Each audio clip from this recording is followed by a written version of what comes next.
ईसाई धर्म के श्रद्धालु कहते हैं कि ईसाई धर्म सर्वश्रेष्ठ है और सिख धर्म के मानने वाले श्रद्धालु कहते हैं सिख धर्म सर्वोच्च है।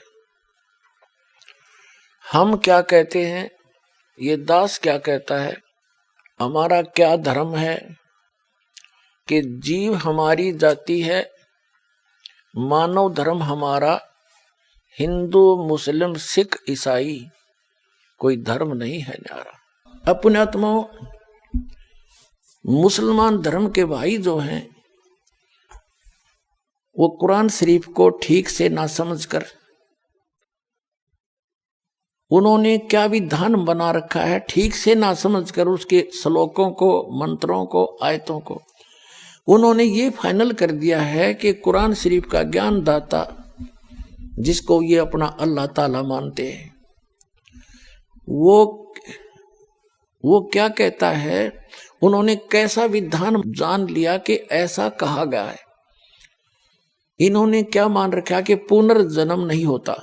तो पूरे इस संसार की वो कैसे डेफिनेशन बनाते हैं, बताते हैं, वो क्या बताते हैं, पुनर्जन्म नहीं होता, उसके लिए वो क्या पली देते हैं, वो क्या तर्क देते हैं। वो क्या पली देते हैं कि परमात्मा सबको जन्म दे रहा है, पैदा कर रहा है। वो क्या मानते हैं कि सबसे पहले बाबा आदम को उत्पन्न किया और उसी की हड्डी निकालकर उसकी पत्नी हव्वा बनाए, उससे फिर वो कहते हैं सब मनुष्य उत्पन्न हुए। और ये मुसलमान भाई भी बाबा आदम को अपना प्रथम पुरुष मानते हैं।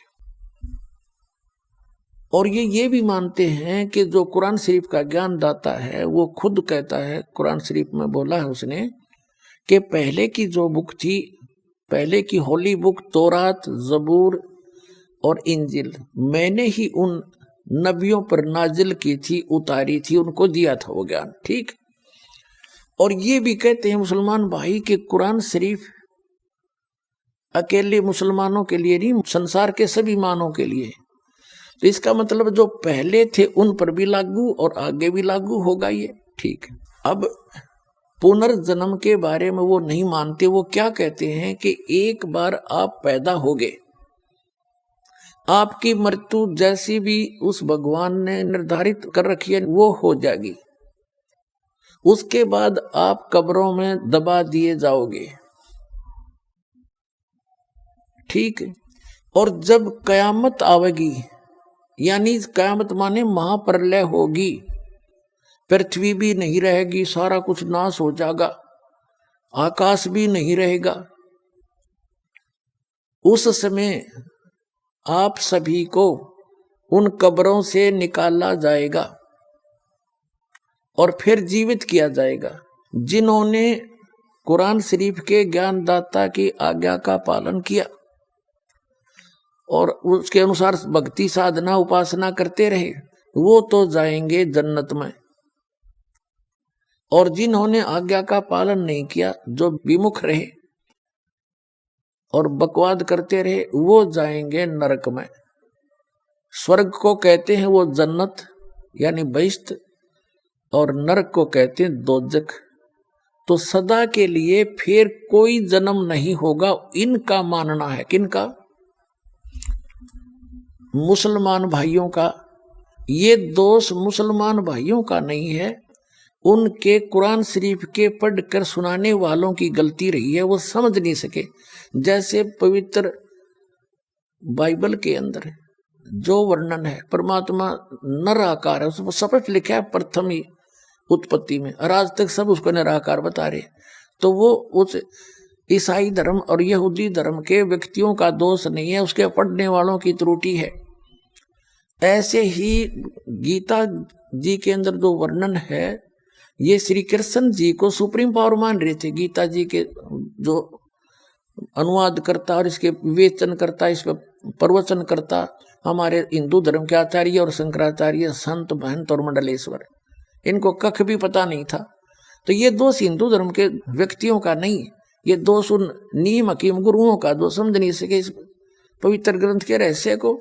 इसी प्रकार ये कुरान शरीफ के अंदर जो गूढ़ रहस्य है उसको ना समझकर जो मुसलमान धर्म के सभी लोग भ्रमित हैं, वो उनका दोष नहीं है, वो उन मुल्ला और काजियों का है जो उनको समझ नहीं सके, ढंग से समझा नहीं सके।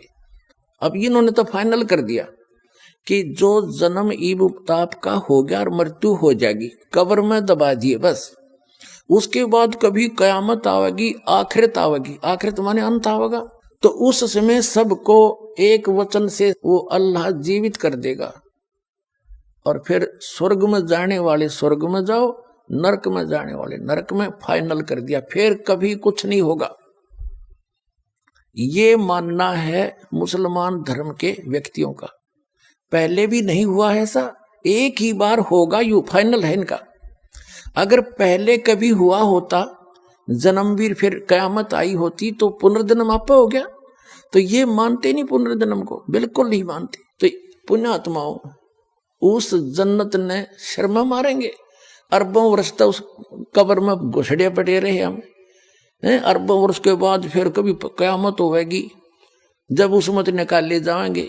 इस तक बूंदी कह देता पहले भोग लिया हमने, चाहे नरक में जाओ चाहे स्वर्ग में, इससे बूंदा नरक क्या होगा। लेकिन वास्तविकता क्या है कि पुनर्जन्म होता है। ये कयामत कब आती है? ब्रह्मा जी का एक दिन जब संपूर्ण होगा, ब्रह्मा जी का एक दिन जब पूरा होगा तो पूरी पृथ्वी पर प्रलय हो जाएगी। इन तीनों लोकों में, स्वर्ग लोक के, पृथ्वी लोक और पाताल लोक के सभी प्राणी नाश में आ जाएंगे। ये प्रलय, उसके बाद फिर जब ये रहेगी इतना ही समय तक, जितने समय तक सृष्टि रहती है। ब्रह्मा जी का एक दिन 1000 चतुर्युग का माना जाता लमसम। एक चतुर्युग में 43,20,000 वर्ष होते हैं। सतयुग, त्रेता, द्वापर कुल मिलाकर ये चतुर्युग कहलाता है। इसमें 43,20,000 वर्ष होते एक चतुर्युग में। 1000 से गुणा कर दो, 4 अरब 32 करोड़ वर्ष तक यह सृष्टि रहेगी, स्वर्गलोक, पृथ्वीलोक और पाताल लोक पर। फिर तीनों लोकों के सब प्राणी नष्ट हो जाएंगे, इसमें जल जल हो जाएगा। इसको कयामत कहते हैं। जब इतना ही समय रात्रि का बीत जाएगा ब्रह्मा जी का, इन पर पुनः फिर से स्टार्ट होगी ऐसी सृष्टि।